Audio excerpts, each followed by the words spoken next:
Hello नमस्कार दोस्तों, मैं सुधीर स्वागत करता हूं एक बार फिर से आपके अपने इस YouTube channel exam Guru tips and tricks में। देखिए, उत्तर प्रदेश पुलिस स्पेशल के लिए उत्तर प्रदेश जनगणना स्पेशल का पार्ट 2 है ये, और इसमें मैं भारत के कुछ विशेष चीज़ों को कवर करूंगा। भारत में क्या चीज़ जनगणना के टाइम हुआ था, जैसे कि लास्ट टाइम जो जनगणना हुई थी 2011 में हुई थी। ये चीज़ मैंने आपको पहले वाली वीडियो में बताया था।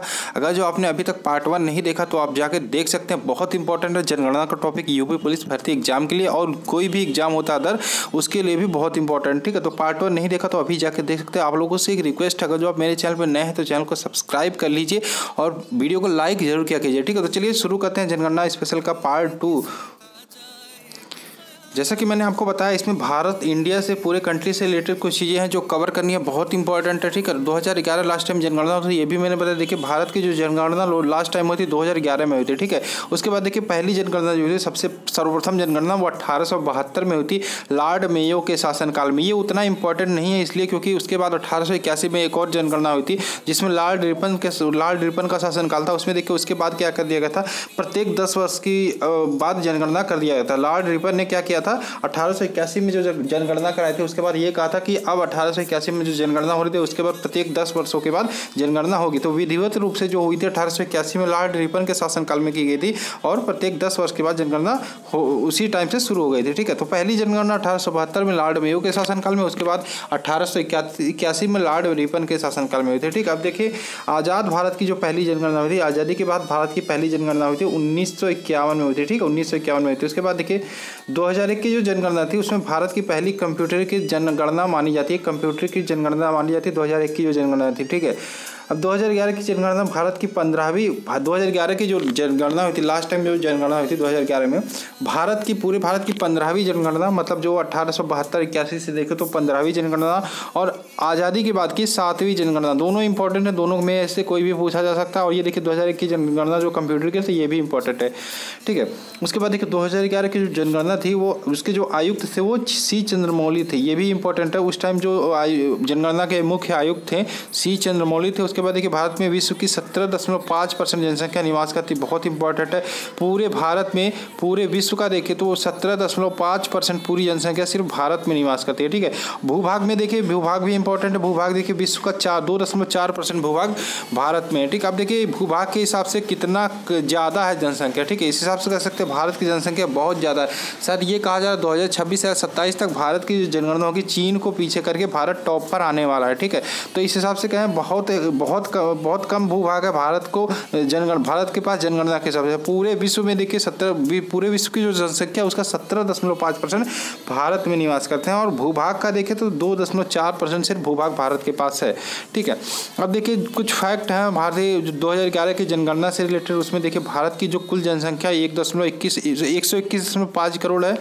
2011 के अनुसार 121.5 करोड़ थी भारत की कुल जनसंख्या। उसके बाद देखिए विश्व की जनसंख्या में जो प्रतिशत है 17.5 करोड़ है। 121 करोड़ जो है वो विश्व की जनसंख्या का 17.5 करोड़ है। उसके बाद देखिए भारत की में पुरुषों की जो संख्या है वो 62.31 करोड़, पुरुषों की जनसंख्या 62.31 करोड़ आई थी।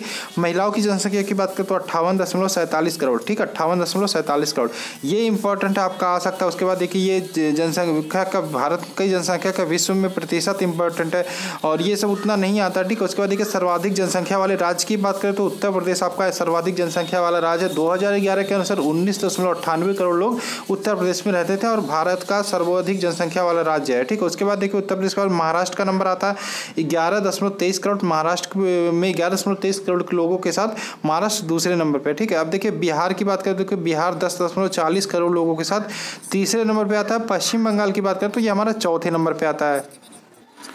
देखिए कुल उत्तर प्रदेश की जनसंख्या की बात करें तो 19.98 करोड़ के साथ भारत में पहले नंबर पर आता है। लेकिन अगर जो हम विश्व में देखें तो उत्तर प्रदेश हमारा 5वें नंबर पर आता है। कैसे आता तो ये हम आपको बताएंगे।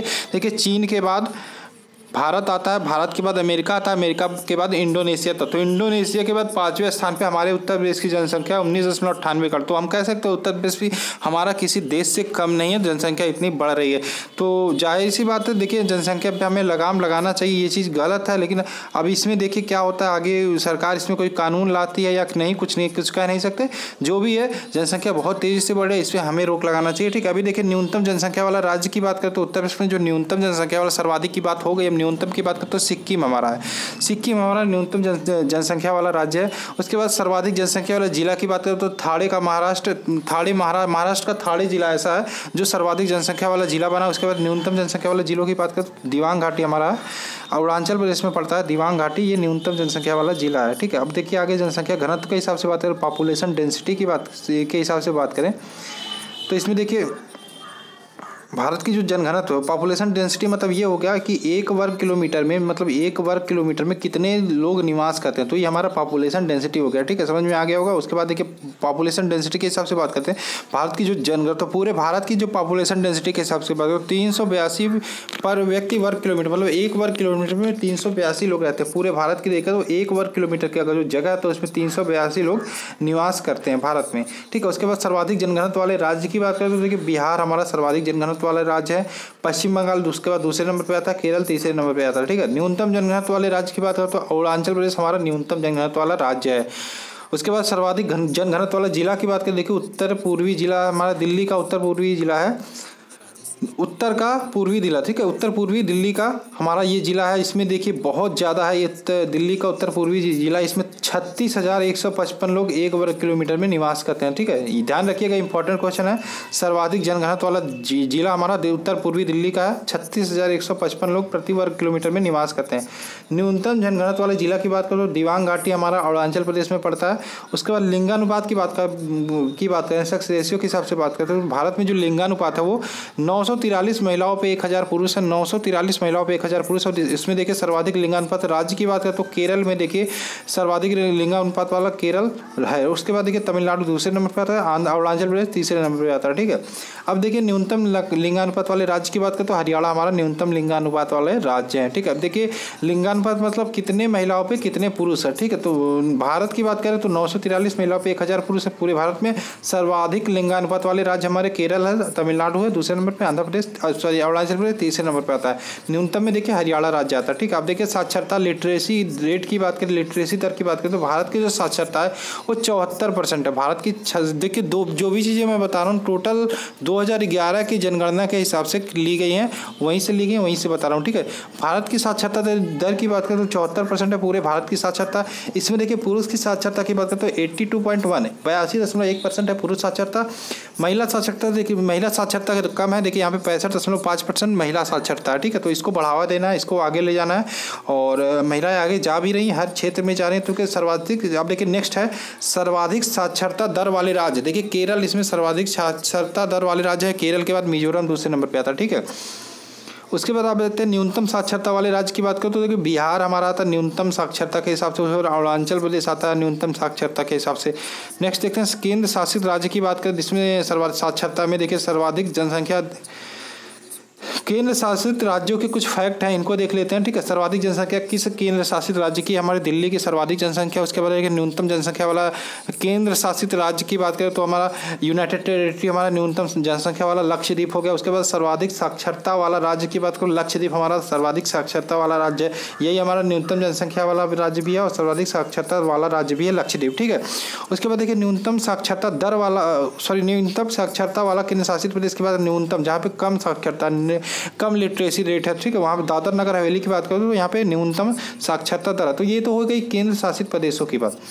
अब देखिए कुछ मैंने मैप के द्वारा बनाने की कोशिश की है। ठीक है, चलिए देख लेते हैं। देखिए यहाँ पे सर्वाधिक जनसंख्या वाले राज्य की बात करें तो देखिए यूपी की जनसंख्या 20 करोड़ के समथिंग है, महाराष्ट्र की जनसंख्या 11 करोड़। इस हिसाब से देख सकते हैं यूपी ऊपर है, महाराष्ट्र नीचे है। ठीक है, तो यूपी की जनसंख्या सबसे ज़्यादा है 20 करोड़ लोगों के साथ, महाराष्ट्र की जनसंख्या 11 करोड़ लोगों के साथ दूसरे नंबर पर आती है। उसके बाद सबसे कम जनसंख्या की बात करें तो सिक्किम की जनसंख्या सबसे कम है, 6 लाख लोग रहते हैं सिक्किम में, और मिजोरम दूसरे नंबर पर आता है, 10 लाख लोग रहते हैं। ठीक है, तो ये तो हो गई सबसे ज़्यादा कम जनसंख्या, सबसे ज़्यादा जनसंख्या, सबसे कम जनसंख्या की बात। आगे आता है अब केंद्र शासित प्रदेशों में बात करें, सबसे ज़्यादा जनसंख्या देखिए दिल्ली की है, 1.67 करोड़ लोग रहते हैं। उसके बाद लक्षद्वीप की बात करें तो ये केंद्र शासित प्रदेश में, ये भी के तो केंद्र शासित प्रदेश को देख लीजिए, यूनाइटेड टेरिटरी की बात हो रही है। तो इसमें देखिए लक्षद्वीप की बात करें तो इसमें 64,000 लोग, सिर्फ 64,000 लोग रहते हैं। ये सबसे कम जनसंख्या वाला राज्य है केंद्र शासित प्रदेशों में, ठीक है। अब देखिए सर्वाधिक जनसंख्या वृद्धि दर वाले राज्यों की बात करें तो मेघालय में 27.9% जनसंख्या वृद्धि है। उसके बाद अरुणाचल प्रदेश में देखिए 26% जनसंख्या वृद्धि दर तेजी से बढ़ी है, ठीक है। 2011 के हिसाब से जनसंख्या वृद्धि सबसे तेज कहाँ पे हुई है? मेघालय में हुई थी, 27.9% बढ़ी थी। अब देखिए अरुणाचल प्रदेश की बात करें 26% बढ़ी थी। कैसे किस हिसाब से देखा जाता है? लास्ट टाइम जो जनगणना थी 2001 में, उसके बाद देखिए 2011 में जनगणना थी, 2001 से 2011 के बीच में कितनी तेजी से जनसंख्या वहाँ की बढ़ी थी, ठीक है। अब देखिए न्यूनतम की बात करें नागालैंड -0.6% यहाँ की जो जनसंख्या वृद्धि दर हुई थी 2011 में। जिसके बाद देखिए केरल की बात करें दूसरे नंबर पर आता है न्यूनतम में, केरल आपका 4.9% के साथ जनसंख्या वृद्धि में न्यूनतम वाले में दूसरे नंबर पर है, ठीक है। अब जनसंख्या घनत्व की बात करें, देखिए बिहार आपका जनसंख्या घनत्व में टॉप पे है, 1106 लोग रहते हैं 1 वर्ग किलोमीटर में, ठीक है। अब देखिए बंगाल की बात करें तो बंगाल दूसरे नंबर पे आता है, यहाँ पे 1028 लोग रहते हैं, 1028 लोग रहते हैं आपके 1 वर्ग किलोमीटर में, ठीक है। न्यूनतम में देखिए न्यूनतम में हमारा अरुणाचल प्रदेश आता है, यहाँ पे 1 वर्ग किलोमीटर में 17 लोग निवास करते हैं। 1 वर्ग किलोमीटर में कितने लोग? 17 लोग निवास करते हैं। मिजोरम देखिए यहाँ पे 52 लोग निवास करते हैं 1 वर्ग किलोमीटर में, ठीक है। तो इससे आपको समझ में आ रहा है, देखिए यहाँ पे केंद्र शासित प्रदेशों में सर्वाधिक आपका दिल्ली है। दिल्ली आपको बताया था मैंने पहले वीडियो में, देखिए यहाँ पे दिल्ली मैंने बताया था आपको, केंद्र शासित प्रदेशों में दिल्ली आपकी सर्वाधिक जनसंख्या वाला राज्य है। जिला में बताया था सर्वाधिक, यहाँ पे देखिए यहाँ पे दिखा देता है हम आपको, सर्वाधिक जनघनत्व वाला जिला मैंने यहाँ पे बताया था उत्तर पूर्वी जिला, 36,155 लोग प्रति वर्ग किलोमीटर में रहते हैं। तो ये था आपका जनसंख्या जनघनत्व का पार्ट 2 था, और इसी के साथ ये खत्म करते हैं। और आगे में और बहुत सारी चीज़ें हैं, जीएसटी से रिलेटेड क्वेश्चन हैं, आपको डीमोनेटाइजेशन से रिलेटेड क्वेश्चन वो भी मैं बताऊँगा। तो देखते रहे exam Guru tips and tricks. Video पसंद आया तो लाइक करना मत भूलिएगा। थैंक्स फॉर वॉचिंग, मिलते हैं नेक्स्ट वीडियो में। जय हिंद दोस्तों, जय भारत।